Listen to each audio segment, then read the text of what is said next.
Hey, everybody. Thank you for joining me and Patrick today. Patrick is a real estate agent that I got introduced to in the core. He's actually a core coach, and he has probably one of the best journeys that I've seen any agent have from going, when he started 6 years ago, no team members, to within 6 years, he's built a 16-person team. In 2018, he's going to be closing $90 million in volume for 330 units. In 2017, closed 300 units for $80 million. 2016, $70 million for 200 and looks like 66 units. I mean, just incredible results.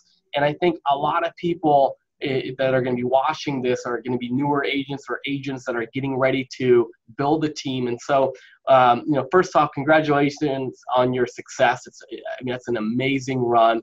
Very few people could ever pull that off, especially, real estate volume. I mean, mortgage volume is a lot easier to do than real estate volume because we're in the office. We could scale more. We could talk to more people. Whereas you guys are driving around. And so the numbers that you're doing are just freaking impressive. And so congratulations on your success. And so what I would like to know is, share a little bit about your journey and some of the tactics that got you to have such massive growth in such a short period of time. Cool. Well, I think I had a pretty good background coming into it. I stumbled upon an internship when I was in college, and I was an intern for a builder. And I learned a valuable lesson at the intern for a builder because I was helping out anybody and everybody. And I kind of had a strict stepdad growing up. And the first job that I had at this intern for a builder, because I didn't know anything about real estate or building or engineering or anything, right? So they're just like, well, what can this guy do? And they gave me the first assignment was to stock the refrigerator. So I said, all right, cool. So my strict stepdad back in the day would be really harsh to me. And anytime I screwed up, he's like, you're only going to amount to a ditch digger. But then he'd follow it up with like, if you end up being a ditch digger, I just want you to be the best damn ditch digger I've ever seen in my life. So I took that mentality, and when they said, hey, stock the fridge, I was like, I'm going to stock the fridge like a BA. I got it going on. So 3 times a day I'd go and I'd pull all the Cokes forward and make sure I put the warm ones in the back. So every time the division president or VP of sales went to the fridge, I'd open it up and it'd be full up. So that was just my mentality. So I think that was a good lesson that I learned is like, man, if you're going to do something, be all in with it. From there, I was actually an intern when it was easy to sell, and then 2008 happened. And it wasn't easy to sell, and that was right when I graduated, and I supposedly had a guaranteed job, but they didn't give me the job. So I had to run over to a new builder. This company at the time was Pulte Homes, and they had 62 communities throughout town. They had like 120 salespeople, and I was a shoo-in. I thought I had a job, and then they right-sized the company. It's 2008. It was horrible. So one of the guys went and became a VP of sales for a small custom builder and hired me.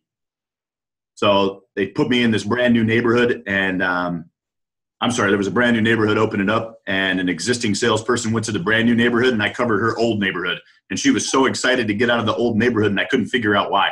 This is my first gig of all time, and I was super excited. I was pumped up, and I go to this community, and it's a little gated community. The sales price is real small, so it's something I could afford as a 24-year-old kid. So I was just pumped up about it.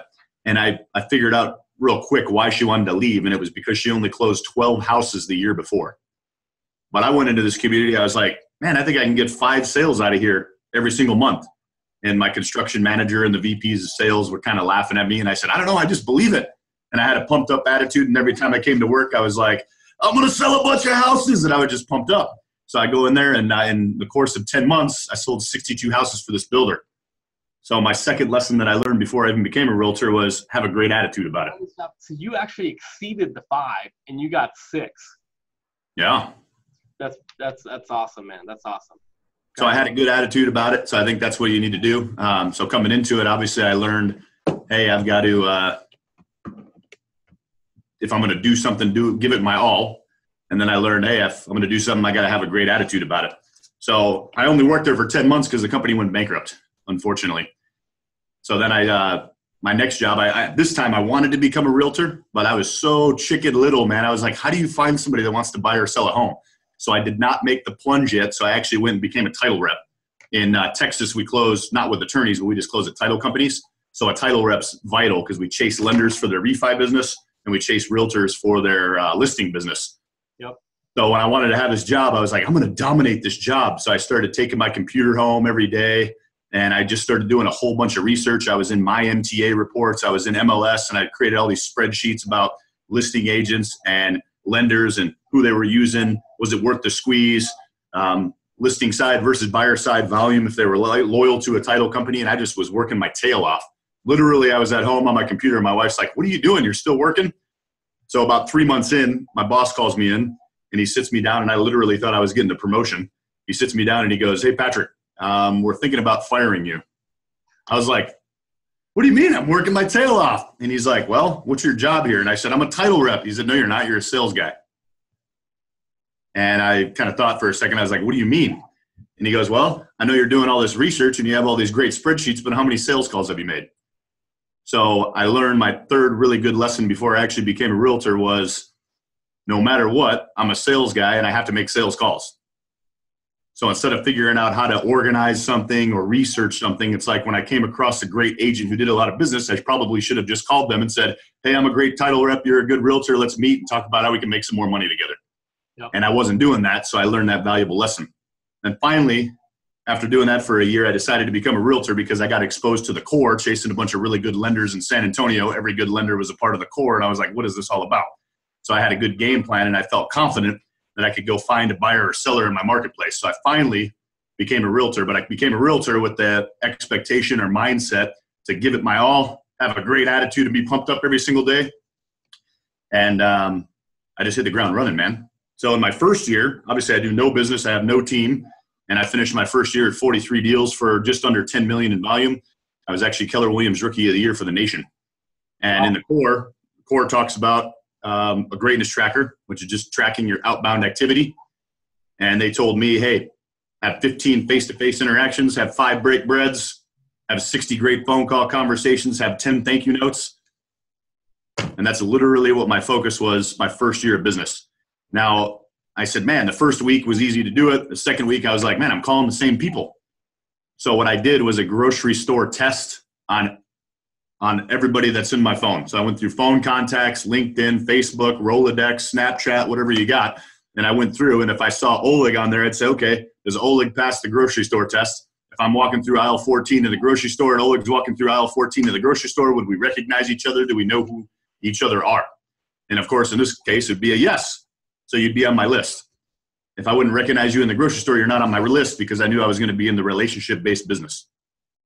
I love it. I love it. So essentially, you were very strategic on who you called, but you realized after that one meeting with your boss that goes, hey, Patrick, we're thinking about firing you. You realize that your job isn't creating all these lists and having all this data and being super tactical about who you're targeting, but actually just, hey, picking up the phone, making the call, getting in front of the person, and then that translated to the greatness tracker and saying, you know what, at the end of the day, week in, week out, this is what I got to do.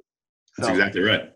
So Patrick, one thing that you're known about and that I really feel like it'd be super helpful to share is like your lead to closing conversion on buyers and sellers is through the roof. And you shared some of the tactics on stage at the core, and I just thought they were brilliant. Very, very simple and brilliant, which for me, at the end of the day, like if it's not super simple, I don't want to do it because the more complex it is, the less chance you or your team are going to execute it. So I always look for simple tactics that help. So if you could share with us, what are the tactics that you use on buyers and sellers to increase your conversion? Well, the first thing, when I was on stage talking, I kind of divided it up into 3 kind of sections. So the first section was if they're a lead up until they're signing a buyer's rep or a listing agreement with me. And over time through the core, I've tracked my numbers pretty well. So the first thing that was hugely instrumental, it literally increased our conversion by 8%.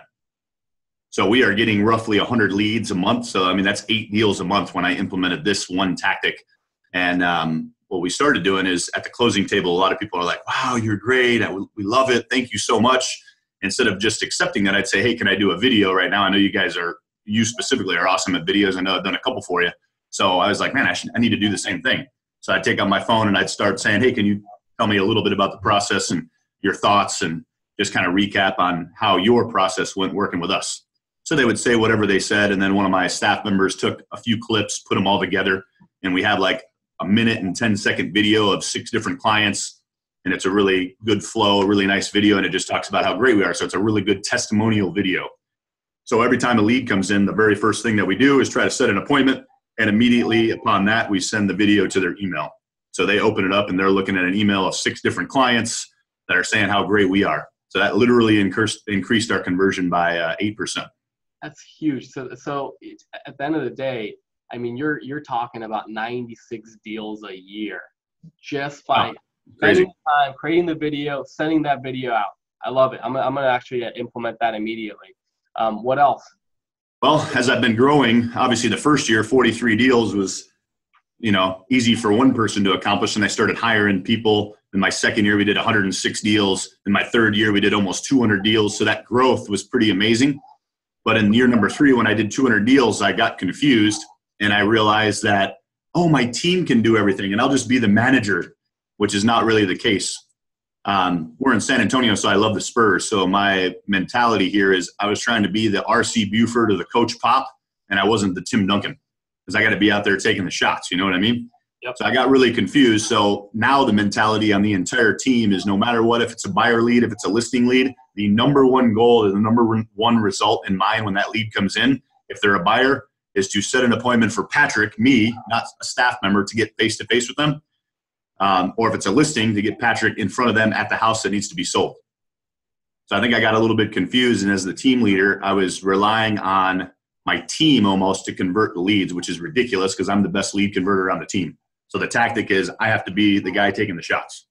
So as you grow a team, as you get bigger, don't essentially delegate the person that's converting that lead. You got to be the person that converts. You're the best salesperson on your team.